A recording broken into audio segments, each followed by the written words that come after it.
the more you know, the more dangerous you are to the government.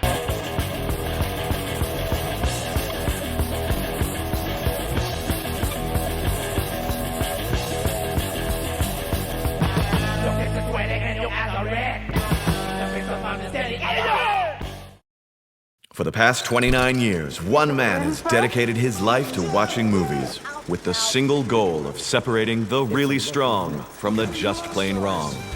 That man is Richard Crouse.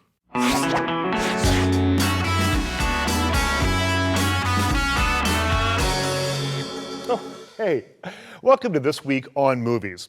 A little bit later on, I'm going to tell you all about some inspirational sports movies, and I'll tell you why, even though I'm not a sports fan, I still really like sports movies. First up, though, we'll have a look at Warrior, a mixed martial arts film starring Tom Hardy. Growing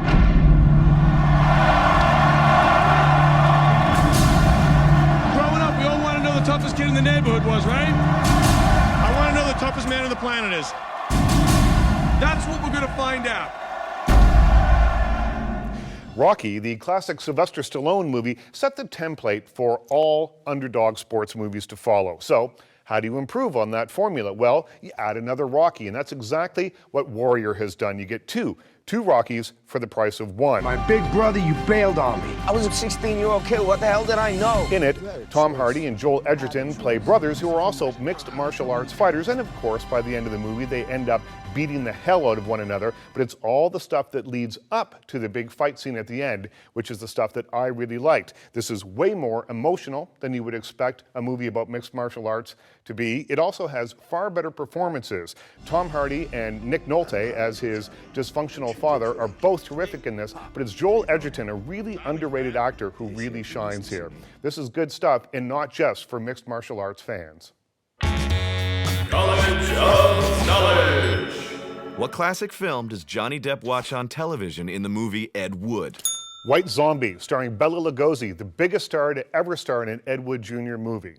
What is the only novelization of a film to make more money than its cinematic source material? The Eyes of Laura Mars, starring Faye Dunaway. You're using Google, right? He's using Google.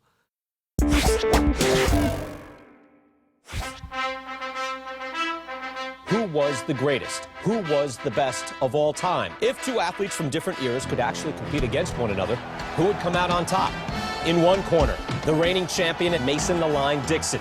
He'll be pitted against the former two-time heavyweight champion. Earlier on in the show, I mentioned the movie Rocky. Now, we all know that after Rocky V, we didn't need to see Sylvester Stallone put on the boxing shorts ever again. And maybe that's why he waited 16 years to make Rocky Balboa, which tells the story of an older, beaten-up Rocky living his life in New York City.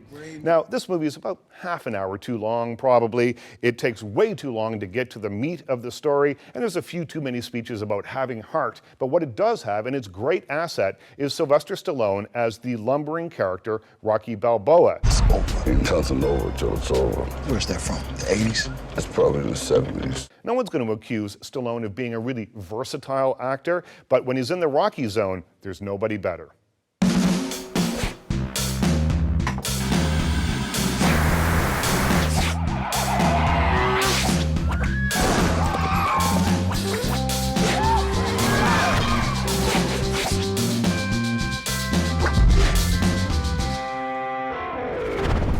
Hi, and welcome to Celebrity Picks. I'm here in McCarran Park baseball field with Eric, local sports fan. And he's going to tell us about one of his favorite sports movies, the 90s hit, The Sandlot. So, Eric, tell me a little bit about The Sandlot and why it's one of your favorite movies. It's got everything. It's got James Earl Jones and the ghost of Babe Ruth and kids throwing up on each other. It's got baseball. It's got a big dog that eats baseballs. What makes this movie a movie you want to watch over and over again? Because it doesn't end with the game-winning shot, and every other sports movie ends with the game-winning shot. What do you think the moral of this story is? The moral of the story is knock on the door if you lose your baseball over a fence.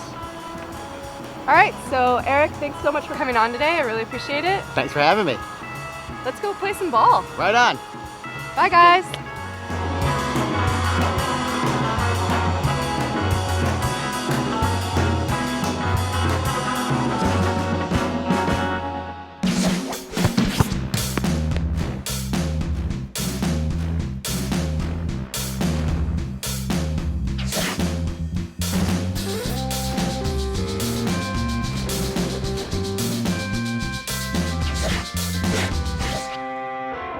I'm not a sports fan. In fact, I'm probably one of the few Canadians who's never watched a hockey game from start to finish, and I don't understand football, whether it's the CFL or the NFL. But I do like sports movies because the best sports movies are never actually about the game. Bend It Like Beckham, for example, isn't actually about soccer. It's about cultural differences and girl power. Field of Dreams is about redemption, and The Blind Side isn't about football. It's actually about family.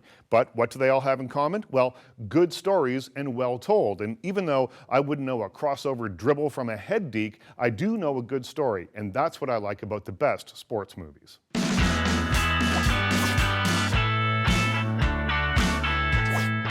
GLEE, the concert. Now, I get the appeal of the television show, a group of outsiders who sing inspirational songs, but as they say in the movie, everyone can see themselves in the cast of GLEE, but unless you're a fan already, I don't think you'll need to see this movie. Our Idiot Brother is a likable comedy elevated by a strong cast who bring empathy to characters who, in less experienced hands, might not have had any empathy at all. Can men and women be friends? Now, we've seen that 100 times before in movies, but one day's whatever happens tomorrow, we've had today theme is effective and may even ring a tear or two from the most hard-hearted of viewers. Thanks, Max. That's a wrap for this week's show. Thanks for watching This Week on Movies, and be sure to join us again next week when I tell you about everything that's coming up on iTunes. And in the meantime, remember, I watch bad movies, so you don't have to.